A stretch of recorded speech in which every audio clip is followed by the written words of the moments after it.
부활하신 예수님께서 세 번에 걸쳐서 세 분류의 사람들에게 나타나셨다라고 말씀을 드렸습니다. 오늘은 그 세 번째 11명의 제자들에게 나타나신 내용이고, 이 11명의 제자들이 함께 모였다, 지금 식사하고 있다라는 얘기는 저녁 식사를 의미하고, 저녁 식사 때문에 모인 것은 아닐 겁니다.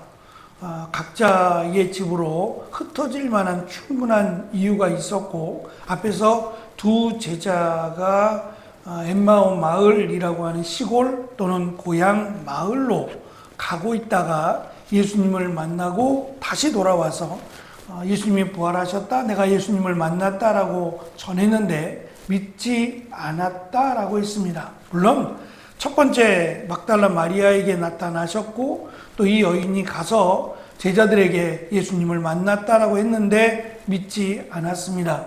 그리고 이제 세 번째, 이 믿지 않던 제자들이 11명이 다는 아니겠지만 그 11명이 식사를 하고 있는 그때 예수님이 나타나셨는데, 요한복음 20장 19절에 의하면 유대인들이 두려워 제자들이 문을 꼭 잠갔다라고 설명을 해줍니다.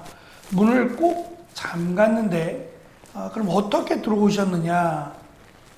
어제 잠깐 말씀을 드린 부활하신 예수님께는 연속성이라고 하는, 부활하시기 전과 부활하신 후가 같이 연결되는 동일한 모습으로 설명되는 연속성과 또 비연속성이라고 하는 전혀 다른 모습의 예수님, 그러니까 문을 이렇게 통과해서 들어오신 부활하신 예수님으로서 가능한 문을 통과해서 들어오신, 그리고 제자들과 식사를 하신 이러한 모습들은 비연속성의 모습이라고 보아야 한다 그랬습니다.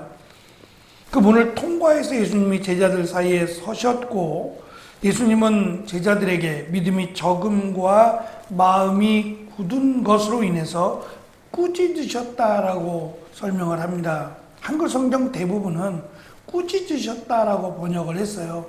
근데 사실 이 꾸짖다라고 하는 단어는 우리가 특별히 그 사탄을 꾸짖었을 때 쓰였던 단어기도 하고, 특별히 베드로가 예수님이 고난을 당하고 십자가에 달려 죽고 부활하실 것을 말씀하자마자 예수님을 꾸짖었어요. 너무 자신들이 기대와는 어긋난 그런 말씀을 하셨기 때문에 꾸짖었고, 예수님은 반대로 베드로를 꾸짖으며 사탄아 내 뒤로 물러가라 라고 하셨던 단어입니다. 근데 이 단어는 사실 그 단어는 아닙니다. 꾸짖다라고 하는 단어보다는 부끄러워하다, 수치스럽게 여기다 라고 하는 단어의 의미입니다. 제자들이 왜 예수님께로부터 도망을 쳤고, 또 그 도망친 것 뿐만 아니라 지금 제자들이 믿지 못하고 또 이렇게 문을 꼭 닫아 잠그고 마치 숨어 있는 것처럼 왜 그렇게 하느냐, 이것에 대해서 예수님은 믿음이 적다, 믿음이 거의 없다는 얘기입니다.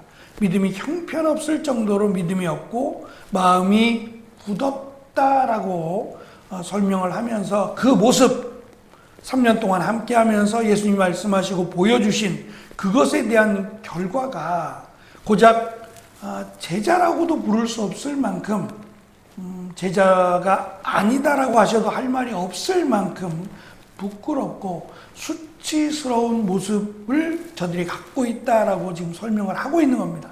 그렇다면 이어지는 내용은 예수님께서 저들을 떠나시는 겁니다. 떠나서 다른 이들을 제자로 삼거나 다른 이들에게 이 사명을 맡기실 수 있어요. 그런데 지금 제자들의 이 믿음이 없고 제자들의 마음이 굳은 이 예수님이 보시기에 너무도 부끄럽고 오히려 수치스러운 이들의 모습을 지금 설명하고 있고, 그럼에도 불구하고 15절은 이런 말도 할 수 없을 만큼 형편없는, 제자라고 부르기에도 부끄러운 저들을 향해서 예수님께서 온 세상으로 가라, 온 세상의 복음을 전하라 라고 말씀하신다는 거예요. 그래서 사도들뿐만 아니라 우리 또한 하나님의 자녀로 또 믿음이라고 하는 이 엄청난 단어를 가지고 살아갈 수 있는 것은 사실 은혜라고 밖에는 할 말이 없는 것 같아요. 만약에 은혜가 아니면 설 수도 없고 하나님의 일을 감당하기조차 어렵다라고 믿음의 선진들은 고백을 합니다. 이 복음을 믿는 사람은 구원을, 믿지 않는 사람은 심판을 받게 될 것과 예수님의 이름으로 귀신을 내쫓고 배우지 않은 새로운 말을 하고 손으로 뱀을 집어들고 독을 마셔도 아무런 해를 받지 않을 것이며 환자에게 손을 얹으면 나을 것을 말씀하셨습니다. 이러한 증거가 있을 것이다 라고 하는 내용의 말씀이에요. 사실 이 말씀은 처음이 아닙니다. 이미 앞에서 누가복음 10장 19절에서는 보아라, 내가 너희에게 뱀과 전갈을 밟고 원수의 능력을 막을 권세를 주었다.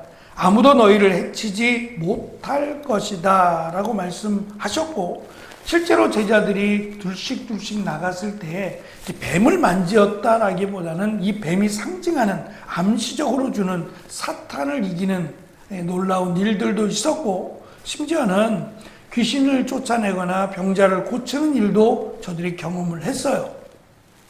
저들에게 대단한 능력이 있었기 때문이 아니라 하나님이 주신 권세와 능력이었고, 그 권세와 능력은 예수님의 이름으로 말미암은 그 이름의 권세가, 그 이름의 능력이 이런 놀라운 일들을 행하게 했다라고 말씀합니다.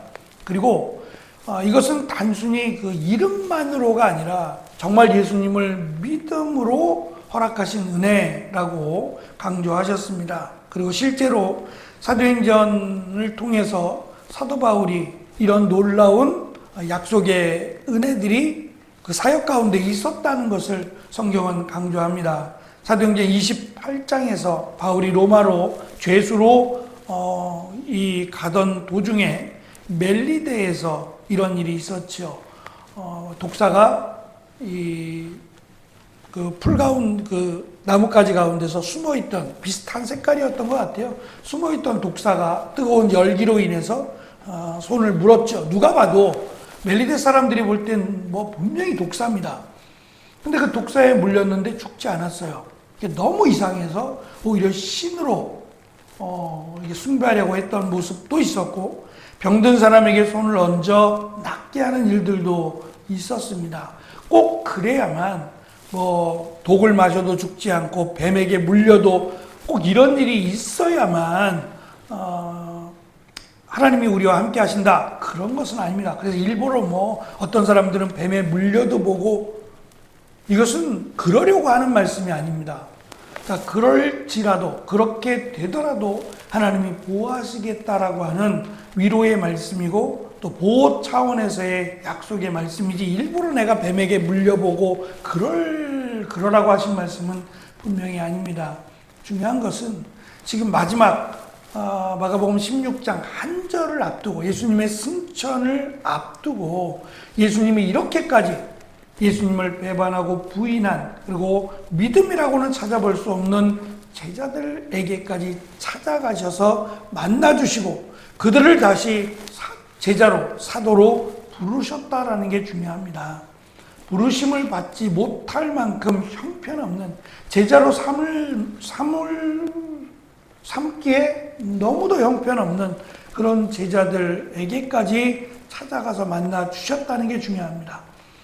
우리에게도 하나님의 자녀로 삼으심이 은혜고, 그 자녀로 삼으시고 우리를 인도하심이 은혜고, 주님이 다시 오실 때까지 우리가 예수님을 떠나지 않는다면 그것 역시도 우리의 어떤 대단한 능력이나 힘이 아니라 하나님이 주신 은혜다라고 말할 수밖에 없으리라 생각합니다. 그래서 사도 바울이 늘 고백하는 은혜로다라고 하는 이 마음이 늘 우리 안에 있어서 이 시간도 그 은혜로 인하여 기도하고, 그 은혜로 인하여 우리가 주님 앞에 나올 수 있음을 고백하고 또 특별히 연약하고 또 믿음이 필요한 이들에게 이 은혜를 하나님이 허락해 주실 것을 우리가 기도하는 복된 기도의 시간이 되시기를 축원합니다.